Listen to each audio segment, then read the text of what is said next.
स्वागत है बच्चों आप सभी का अपनी इस मैथमेटिक्स की ऑनलाइन क्लासेस में। जैसा कि आप जानते हैं कि कल हमने 4.2 एक्सरसाइज के 3 क्वेश्चन जो है वो कंप्लीट कर लिए थे।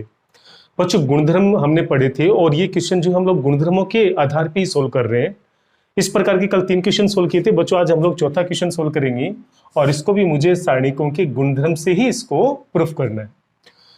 इस सारणी के बराबर में 0 प्रूफ करना है तो बच्चों निश्चित तौर पे हम यहाँ पे लेफ्ट हैंड साइड लेके चलेंगे LHS, और लेफ्ट हैंड साइड में बच्चों मैं इस सारणी को डेल के इक्वल लेके चलूंगा और मुझे यहाँ पे दिया हुआ है 1 BC A इंटू में B प्लस C। देखिए बच्चों मैं यहाँ पर A को अंदर गुणा करके भी लिख सकता हूँ, तो इस सारणी में मैं थोड़ा सा परिवर्तन यहाँ पे कर रहा हूँ। यहाँ पर आ जाएगा अंदर गुणा करेंगे तो ये आ जाएगा AB प्लस में AC। इसी प्रकार बच्चों यहाँ पे आएगा 1 CA और यहाँ पर आएगा BC प्लस में BA और यहाँ पर आएगा 1 AB और यहाँ पर अंदर गुणा करेंगे तो बच्चों यहाँ पर आएगा CA और प्लस में CB या BC। अब देखिए बच्चों यहाँ पे हम लोग क्या परिवर्तन लेंगे। मैं यहाँ पे संक्रिया लेके चल रहा हूँ C3 यानी कि तीसरे स्तंभ में, और संक्रिया इस प्रकार है कि C3 में मैं दूसरे स्तंभ यानी C2 को जोड़ के लिखूंगा। ऐसा करने से देखिए बच्चों तीसरे स्तंभ में क्या परिवर्तन आएगा। पहले स्तंभ में यहाँ पे कोई परिवर्तन नहीं है, यहाँ पर आएगा आपके पास बच्चों BC CA AB यानी कि दूसरे स्तंभ में भी कोई परिवर्तन नहीं है।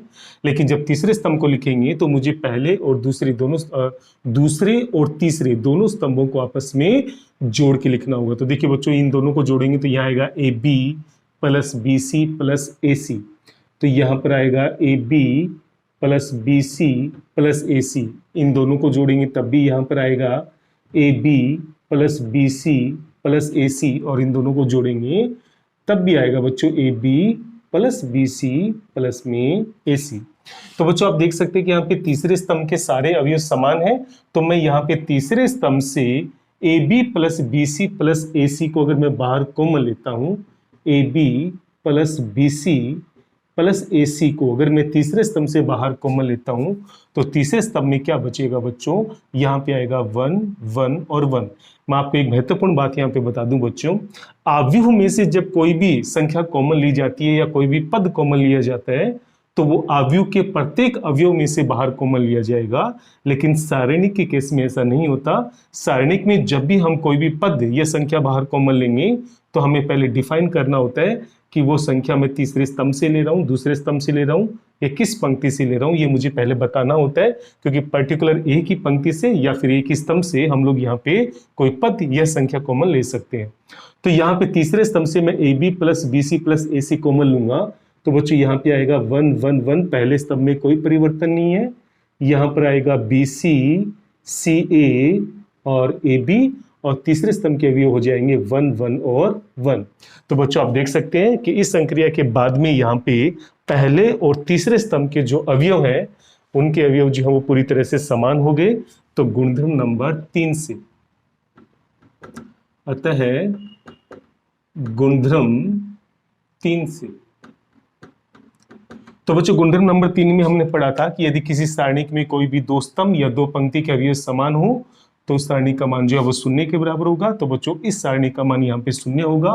तो डेल इक्वल्स टू आपके पास आएगा AB plus BC plus AC, और सारणी का मान हो जाएगा गुणधर्म से 0, और 0 को किसी भी पद से गुणा करेंगे तो यहाँ पर आएगा 0, जो कि हमारी राइट हैंड साइड के इक्वल है। तो बच्चों बिना प्रसार किए हमने गुणधर्म के माध्यम से ही इस बात को प्रूफ कर दिया कि इस सारणी का मान जो है वो 0 के बराबर होगा। बच्चों जब आप इसका प्रसार करके इसको सोल्व करते तो यहाँ पे जो कैलकुलेशन है वो काफी लेंथी आती, और गुणधर्म का सबसे बड़ा फायदा यही है कि हम बड़े कैलकुलेशन से बचने के लिए हम यहाँ पे गुणधर्म ही इस्तेमाल करते हैं, जैसे कि आप इस क्वेश्चन में देख सकते हैं। तो बच्चों यहाँ पे 4 क्वेश्चन कंप्लीट हो गए। अब हम बढ़ते हैं 5वें क्वेश्चन की तरफ। अब देखिए बच्चों सवाल नंबर 5 में मुझे यहाँ पे इस सारणी के बराबर में ये पद जो है वो प्रूफ करना है। तो यहाँ पर भी बच्चों बिना प्रसार किए हम लोग गुणधर्मों का ही उपयोग करेंगे। विभिन्न प्रकार की हम लोग यहाँ पे संक्रियाएं लेंगे ताकि ये सारणी जो है दूसरी सारणिकों में परिवर्तित होती जाए और लास्ट में ये पार्ट जो है बहुत आसानी से प्रूफ हो जाए। तो देखिए बच्चों हम इसका प्रूफ किस प्रकार से करेंगे। प्रूफ में बच्चों सबसे पहले हम लेके चलेंगे यहाँ पे लेफ्ट हैंड साइड LHS, और लेफ्ट हैंड साइड में जो सारणिक हमें दे रखी है, मैं उस सारणी को किसके बराबर मान के चलूंगा, यहाँ पे डेल के बराबर। तो बच्चों यहाँ पे मेरे पास लेफ्ट हैंड साइड में सारणिक है b प्लस सी, यहाँ पे है q प्लस आर, ये हो जाएगा y प्लस जेड, यहाँ पे है c प्लस ए, ये हो जाएगा r प्लस p, ये है यहाँ पे z प्लस x, ये है a plus b, p plus q and x plus y। अब देखिए बच्चों, यहाँ पे मैं सबसे पहली जो संक्रिया अप्लाई करूंगा वो संक्रिया ये होगी कि मैं यहाँ पे परिवर्तन ले रहा हूं पहली पंक्ति में, और पहली पंक्ति में परिवर्तन है R1 प्लस R2 प्लस में R3, यानी कि पहली पंक्ति में तीनों पंक्तियों के अवयवों को जोड़ के लिखना होगा। तो देखिए बच्चों, यहाँ पे जब ये संक्रिया हम लोग अप्लाई करेंगे तो सारणी के मान में कोई परिवर्तन नहीं आएगा। इस वजह से मैं यहाँ पे बार बार डेल यूज कर रहा हूँ, क्योंकि संक्रिया के कोई भी संक्रिया जब हम किसी भी सारणी पे अप्लाई करते हैं तो सारणी के मान में संभवतः कोई भी परिवर्तन नहीं आता है। तो देखिए बच्चों, यहाँ पे संक्रिया अप्लाई करेंगे तो पहली पंक्ति के अवयव क्या हो जाएंगे, इन तीनों ही पदों को आपस में जोड़ेंगे तो यहाँ पर आएगा 2a, 2b, 2c, और इन सब में से अगर मैं 2 बाहर कॉमन लेता हूँ तो मेरे पास आएगा a plus b plus c। इसी प्रकार बच्चों, अगर मैं इन तीनों पदों को जोड़ूंगा तो मेरे पास आएगा 2p, 2q, 2r, और इन सब में से जब 2 बाहर कॉमन लेंगे तो यहाँ पर आएगा p plus q plus r, और इसी प्रकार इन तीनों पदों को जोड़ेंगे तो यहाँ आएगा 2x, 2y और 2z, और यहाँ से जब 2 कॉमन लेंगे तो यह आ जाएगा x plus y plus z। नीचे वाले अवयवों को हम लोग एज इट इज लिखेंगे। तो बच्चों, यहाँ पे दिया हुआ आपको c प्लस a, यहाँ पर दिया हुआ आपको a प्लस b, यहाँ पर है r प्लस p, यहाँ पर दिया हुआ आपको p प्लस q, यहाँ पर दिया हुआ z प्लस x, और यहाँ पर दिया हुआ है x प्लस y। अब देखिए बच्चों, आप देख सकते हैं कि पहली पंक्ति के प्रत्येक अवयव में 2 जो है वो बाहर कॉमन आ रहे हैं। प्रत्येक अवयव में 2 विद्यमान है, इसलिए मैं सारणिक से बाहर जो है वो 2 को कॉमन ले लेता हूं पहली पंक्ति से। तो बच्चों, यहाँ पे मेरे पास क्या बचेगा, यह आएगा a plus b plus c, यहाँ हो जाएगा p plus q plus r, और यहाँ पे हो जाएगा x plus y plus z। नीचे आएगा बच्चों यहाँ पे c plus a and a plus b, यहाँ पर आएगा बच्चों r प्लस p, और ये हो जाएगा यहाँ पे p प्लस q, ये हो जाएगा बच्चों यहाँ पे z प्लस x, और ये हो जाएगा x प्लस y। अब देखिए बच्चों, मैं यहाँ पे इस संक्रिया के बाद में जो अगली संक्रिया मैं यहाँ पे लेने वाला हूँ वो मैं परिवर्तन यहाँ पे शो करूंगा दूसरी पंक्ति और तीसरी पंक्ति में। परिवर्तन यहाँ पे क्या होगा बच्चों, मैं सबसे पहले दूसरी पंक्ति में परिवर्तन ले रहा हूं। दूसरी पंक्ति में से मैं पहली पंक्ति के अवयव को घटा के लिखूंगा, यानी R2 माइनस R1। और इसी प्रकार बच्चों, मैं यहाँ पे तीसरी पंक्ति में भी परिवर्तन ले रहा हूं। परिवर्तन क्या होगा, यहाँ पे तीसरी पंक्ति के अवयवों में से पहली पंक्ति के अवयवों को घटा कर लिखेंगे, और दोनों ही संक्रिया जब इस सारणी के ऊपर अप्लाई करेंगे तो अपने सारणी में क्या परिवर्तन होगा। देखिए बच्चों, बाहर 2 दिया हुआ है, पहली पंक्ति में कोई परिवर्तन नहीं है, a plus b plus c, यहाँ पे है p plus q plus r, और यहाँ पर दिया हुआ है x plus y plus z। और यहाँ पर आप देखिए बच्चों, R2 में मुझे क्या परिवर्तन लेना है, c प्लस a में मुझे घटाना है a plus b plus c को। तो c से c कटेगा, a से a कटेगा, यहाँ बचेगा माइनस का b। तो बच्चों, यहाँ पे केवल एक ही अवयव बचेगा, वो होगा माइनस का b। अब देखिए बच्चों, यहाँ पर r प्लस p में से जब p plus q plus r को घटाएंगे तो r से r कटेगा, p से p कटेगा, तो यहाँ बचेगा माइनस का q, और इसी प्रकार बच्चों यहाँ पे बचेगा माइनस का y। अब देखिए बच्चों, जब तीसरी पंक्ति को पहली पंक्ति में से घटाएंगे तो a से a कैंसिल होगा, b से b कैंसिल होगा, यहाँ पे बचेगा माइनस का c, यहाँ पर p से p कैंसिल होगा, q से q कैंसिल होगा, यहाँ बचेगा बच्चों माइनस का r, और यहाँ पर x से x कैंसिल हो जाएगा, y से y कैंसिल होगा, तो यहाँ बचेगा बच्चों माइनस का z। तो बच्चों, इस प्रकार की संक्रिया हम लोग यहाँ पे अप्लाई करके परिवर्तित सारणिक जो है वो प्राप्त कर सकते हैं। अब देखिए बच्चों, मैं यहाँ पर एक और संक्रिया जो है वो अप्लाई कर रहा हूँ। संक्रिया यहाँ पे क्या लूंगा, मैं पहली पंक्ति में परिवर्तन ले रहा हूँ। मैं पहली पंक्ति प्लस दूसरी पंक्ति प्लस तीसरी पंक्ति, यानी पहली पंक्ति में तीनों ही पंक्तियों को आपस में जोड़ के लिखूंगा। तो देखिए बच्चों यहाँ पे क्या परिवर्तन आएगा सारणिक में,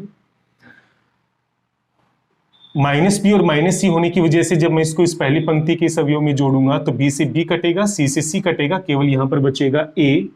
इसी प्रकार यहां पर बचेगा केवल p, और यहां देखिए बच्चों y से y कटेगा, z से z कटेगा, और यहां पर बचेगा केवल x।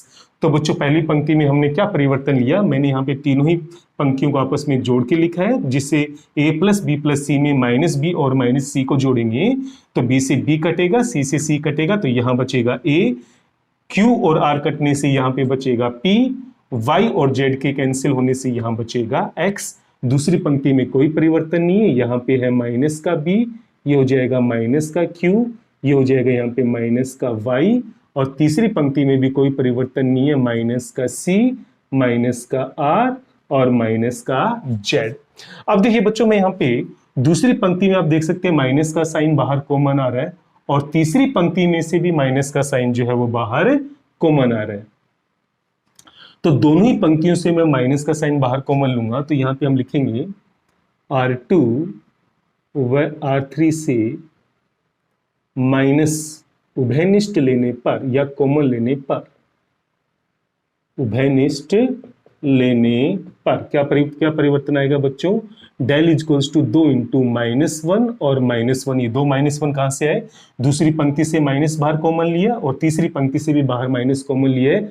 तो बच्चों यहाँ पे आ गया APX, यहाँ पे आ जाएगा BQY, ये हो जाएगा CRZ, और बच्चों आप देख सकते हैं कि यहाँ पे माइनस को माइनस से गुणा करेंगे तो प्लस आएगा, तो यहाँ बचेगा बच्चों APX, ये हो जाएगा यहाँ पे BQY, और ये हो जाएगा यहाँ पे CRZ, जो कि हमारी राइट हैंड साइड के इक्वल है।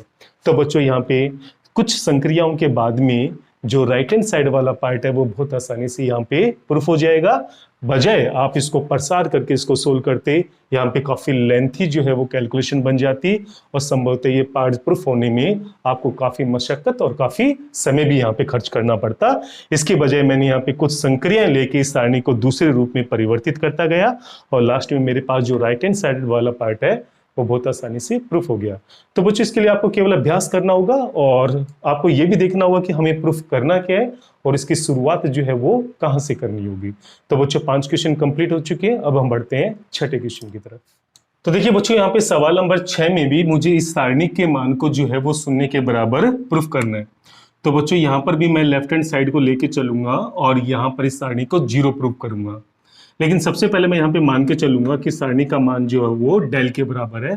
तो यहाँ पर आएगा 0 a माइनस का b, ये हो जाएगा माइनस का a 0 और माइनस का c, यहाँ पर आएगा b c और 0, और इसको डाल देता हूँ बच्चों मैं समीकरण नंबर 1। अब देखिए बच्चों मैं यहाँ पे क्या परिवर्तन लेने वाला हूँ, मैं यहाँ पे तीनों ही पंक्तियों में से माइनस का साइन जो है वो बाहर कॉमन लूंगा। तो ऐसा करने से बच्चों क्या आएगा, यहाँ पे मैं चेंजेस क्या ले रहा हूं, R1 R2 व R3 में माइनस उभयनिष्ठ लेने पर या कॉमन लेने पर, उभयनिष्ठ लेने पर, तो देखिए बच्चों यहाँ क्या परिवर्तन आएगा, डेल इक्वल्स टू 3 -1 जो है वो बाहर आएंगे, क्योंकि मैंने तीनों ही पंक्तियों में से माइनस का साइन बाहर कॉमन लिया है, और ऐसा करने से बच्चों अंदर के साइन जो है वो परिवर्तित हो जाएंगे। यहाँ पर आएगा 0 माइनस का a और ये हो जाएगा प्लस का b, यहाँ पर आएगा प्लस का a, ये हो जाएगा 0 और ये आएगा प्लस का c, और यहाँ आएगा माइनस का b माइनस का c और 0। तो तीनों ही पंक्तियों से माइनस का साइन बाहर कॉमन लेने से अंदर के पदों के चिन्ह जो है वो परिवर्तित हो जाएंगे। अब देखिए बच्चों यहाँ पे तीनों ही माइनस को अगर मैं आपस में मल्टीप्लाई करता हूं तो यहाँ केवल बाहर माइनस का ही साइन रहेगा, और यहाँ पे मेरे पास आएगा 0 माइनस a और प्लस का b, a 0 और c माइनस का b माइनस का c और 0। अब देखिए बच्चों मैं यहाँ पे इस सारणी में स्तंभों और पंक्तियों का परस्पर विनिमय करूंगा, और हमने गुणधर्म पढ़ा था कि यदि किसी सारणी में स्तंभों और पंक्तियों का आपस में विनिमय कर दिया जाए, शायद वो पहला ही गुणधर्म था, तो सारणी के मान में कोई भी परिवर्तन नहीं आता है। तो यहाँ पर मैं अप्लाई करता हूं गुणधर्म नंबर 1, और गुणधर्म क्या कहता है, मैं यहां पे स्तंभों और पंक्तियों का परस्पर विनिमय करने पर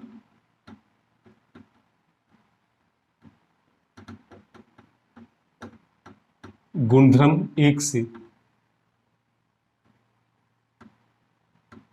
तो गुणधर्म 1 के अनुसार अगर मैं पंक्ति और स्तंभ का आपस में विनिमय करता हूं तो सारणी के मान में कोई भी परिवर्तन नहीं आएगा, इसीलिए सारणी का मान डेल के इक्वल ही रहेगा। और यहां पर क्या चेंज आएगा बच्चों, यहां पे जो पहली पंक्ति है वो पहला स्तंभ बनेगा 0 माइनस ए बी, तो यहां पर आएगा 0 माइनस का ए प्लस का बी। दूसरी पंक्ति बन जाएगी दूसरा स्तंभ A0 C, तो यहां पर आएगा A0 और C। और तीसरी पंक्ति बन जाएगी तीसरा स्तंभ यानी कि माइनस का B माइनस का C, और यहां पर आएगा 0। अब देखिए बच्चों, ऐसा करने से यहां पर क्या आया, आप ध्यान से देखोगे तो समीकरण नंबर 1 से आपको मिलेगा कि ये जो सारणिक है वो वापस डेल के इक्वल वाली सारणिक के बराबर आ चुकी है। तो समीकरण नंबर 1 से इस सारणिक का जो मान है वो वापस मैं किसके बराबर रखूंगा, यहाँ पे डेल के बराबर। तो ये सारणिक जो है वो यहाँ पर आ जाएगी डेल माइनस डेल। जब इस डेल में आकर इधर जुड़ेगा तो बच्चों ये आ जाएगा यहाँ पे 2 डेल बराबर 0, तो यहां से जो डेल का मान आएगा वो 0 आएगा, और डेल का मतलब सारणिक के मान से होता है। तो यहाँ पे जो सारणिक का मान है बच्चों वो क्या आएगा, 0 आएगा, और यही हमें यहाँ पर प्रूफ करना था। तो बच्चों कुछ गुणधर्म की सहायता से हमने बड़ी आसानी से इस पार्ट को जो है वो प्रूफ कर दिया। चलो बच्चों बढ़ते हैं क्वेश्चन नंबर 7 की तरफ। क्वेश्चन नंबर 7 में भी बच्चों सारणिकों के गुणधर्म से हमें प्रूफ करना है कि सारणी का जो मान है वो 4a² b² और c² के इक्वल होगा। बच्चों अब जो क्वेश्चन आने वाले हैं ये एग्जाम के पॉइंट ऑफ व्यू से काफी महत्वपूर्ण है, और इन्हीं में से जो है एक बड़ा क्वेश्चन आपसे 100% पूछा जाएगा। तो आप इन प्रूफ को मैं किस प्रकार से सोल्व कर रहा हूँ आप ध्यान से समझिएगा और अच्छे से इन संक्रियाओं को लगाने का प्रयास कीजिएगा। बच्चों देखिए, सबसे पहले आपको इनको डायरेक्ट यहाँ पे प्रूफ नहीं करना है, डायरेक्ट प्रसार यहाँ पे यूज नहीं करना। प्रसार केवल उसी केस में हम लोग यूज करेंगे जब यहाँ पे सारे गुणधर्म जो भी यहाँ पे अप्लाई हो सकते हैं वो मैं अप्लाई कर चुका हूं, उसके बाद हम यहाँ पे जो है कोई भी क्या बुला रही है। तो बच्चों आपको यहाँ पे डायरेक्ट प्रसार से ये पार्ट प्रूफ नहीं करना है, आपको प्रसार केवल उसी स्थिति में करना होगा जब आप यहाँ पे सारे गुणधर्म जो है वो अप्लाई कर चुके हो, उसके बाद हम इसका प्रसार करके यहाँ पे इस राइट हैंड साइड को प्रूफ करेंगे। तो देखिए बच्चों, मैं यहाँ पे सबसे पहले सवाल की शुरुआत कर रहा हूँ लेफ्ट हैंड साइड को लेकर। तो यहाँ पे प्रूफ के अंदर बच्चों मैं लेफ्ट हैंड साइड को लेके चलूंगा, और लेफ्ट हैंड साइड में जो सारणिक दे रखी है उसको मैं यहाँ पे डेल के इक्वल मानूंगा। तो मुझे यहाँ पे दे रखा है बच्चों माइनस का a² प्लस का AB, यहाँ पर है AC, BA माइनस का B² और BC, यहाँ पर है CA, CB और माइनस का C²। देखिए बच्चों, मैं यहाँ पे सबसे पहले क्या संक्रिया ले सकता हूँ। सबसे पहले आप ध्यान दीजिए कि यहाँ किसी पंक्ति या स्तंभ से कोई अवयव या कोई पद यहाँ पे कॉमन आ रहा है कि नहीं आ रहा है। तो आप देखेंगे बच्चों, यहाँ पे पहली पंक्ति से यहाँ पे A कॉमन आ रहा है, दूसरी पंक्ति से यहाँ से B कॉमन आ रहा है, और तीसरी पंक्ति से जो है वो यहाँ पर C कॉमन आ रहा है। तो बच्चों यहाँ पे मैं पहली, दूसरी और तीसरी पंक्तियों से A, B और C जो है वो बाहर कॉमन लूंगा। तो देखिए बच्चों, सवाल की शुरुआत कैसे करेंगे। R1 से A तथा R2 से B व R3 से C उभयनिष्ठ लेने पर, उभयनिष्ठ लेने पर। तो देखिए बच्चों, पहली, दूसरी, तीसरी पंक्तियों से जब मैं ABC बाहर कॉमन लूंगा तो बाहर तो आ जाएगा आपके पास ABC, और पहली पंक्ति में क्या परिवर्तन होगा, A कॉमन लेने के बाद यहाँ आएगा माइनस का A, ये हो जाएगा प्लस का B, यहाँ पे आएगा C। दूसरी पंक्ति से B कॉमन लेंगे बच्चों तो यहाँ पर आएगा A, ये हो जाएगा यहाँ पे माइनस का B, यहाँ पर आ जाएगा बच्चों C, और तीसरी पंक्ति से जब C कॉमन लेंगे तो यहाँ आएगा A, ये हो जाएगा प्लस का B, यहाँ पे आएगा माइनस का C। अब देखिए बच्चों, यहाँ पे ABC तीनों पंक्तियों से कॉमन लेने के बाद आप ध्यान से देखेंगे तो इस सारणी के तीनों स्तंभों में से ABC वापस कॉमन आ रहा है, यानी कि पहले स्तंभ से A कॉमन आ रहा है, दूसरे स्तंभ से B कॉमन आ रहा है, और तीसरे स्तंभ से यहाँ पे C कॉमन आ रहा है, तो वापस मैं यहाँ पे संक्रिया क्या लगाऊंगा, C1 से A, C2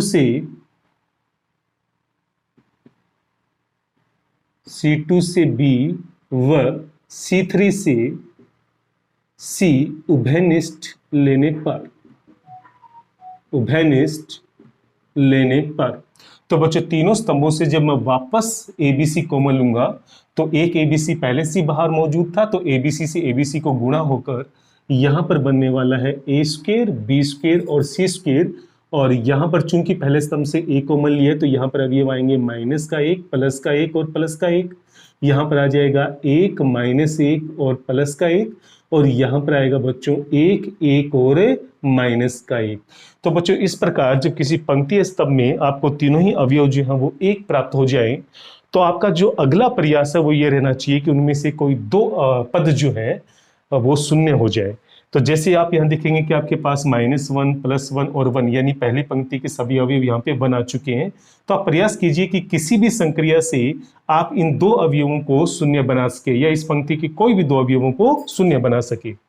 तो देखिए बच्चों, अगर मैं यहाँ पर R1 यानी कि पहली पंक्ति में संक्रिया लेता हूँ R1 + R2, तो ऐसा करने से बच्चों क्या होगा, पहली पंक्ति के ये जो 2 अवयव हैं वो शून्य हो जाएंगे, क्योंकि -1 में 1 को जोड़ेंगे तो शून्य आएगा, 1 में -1 को जोड़ेंगे तो यहाँ पर शून्य आएगा।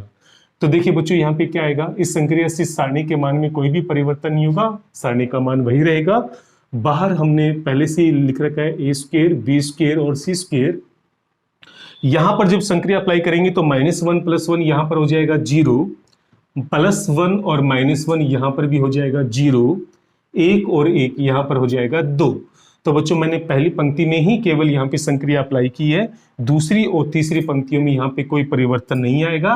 तो यह आ जाएगा 1 -1 और +1, और यहाँ पर आएगा 1 1 और -1। अब बच्चों यहाँ पे चूंकि पहली पंक्ति के ये 2 अवयव शून्य हो चुके हैं, अब मुझे केवल यहाँ पर पहली पंक्ति में इस तीसरे अवयव के सापेक्ष इसका प्रसार लेना होगा। तो इस स्थिति में आकर बच्चों आप यहाँ पे प्रसार कर सकते हैं।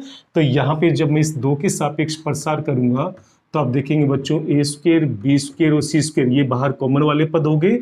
यहाँ पर 0 0 होने से इन 2 के सापेक्ष प्रसार करने का कोई मतलब नहीं रह जाता।